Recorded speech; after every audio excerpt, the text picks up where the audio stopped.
In this episode, I'm going to be talking about some older manual Nikon lenses that work great on new DSLRs, have great image quality, and best of all, you can pick them up for cheap.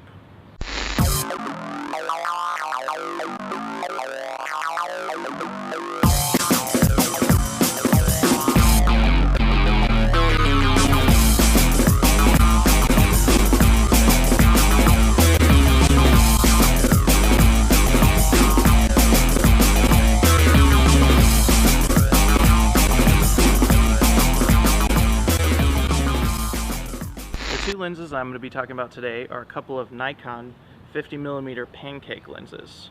The first one is the Series E, and the second one is the Nikon.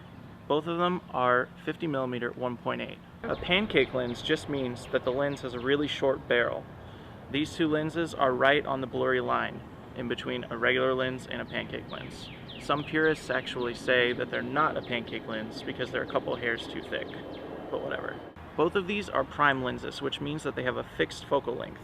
These are both 50mm, meaning that on a DX body, such as the Nikon D5100, D3000, D7000, they're going to actually be 75mm because of the crop factor. Both of these lenses were produced in the 1980s, and both are fully manual, which means that you have a focus ring and an aperture ring, which might not be familiar for people with newer cameras.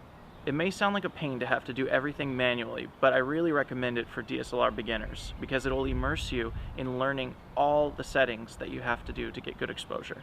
Letting the camera do all the work for you is easy, but your images and video will come out much better if you set all the settings yourself and customize them for each lighting situation. That being said, these lenses may look the same, but let's do some tests and see what the images say. All of these clips were done with the aperture set to 2.8, which is the sharpest setting for both lenses. When you use them at 1.8, the subject in focus has soft edges and does not look as good.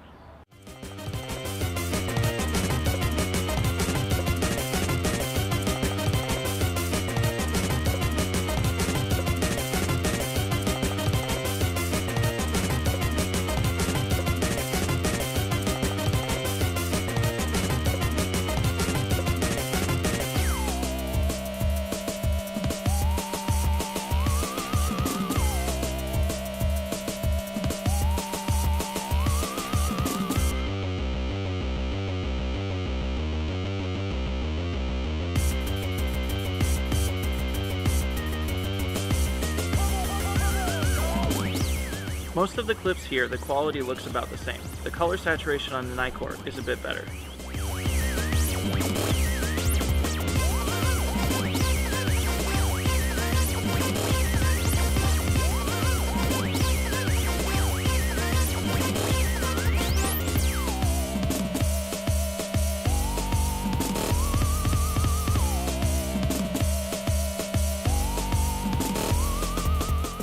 This is the most dramatic difference I saw in testing. The multi-coated surface really handles this sunlight well, while with the Series E, a lot of detail on the leaves and tree are lost.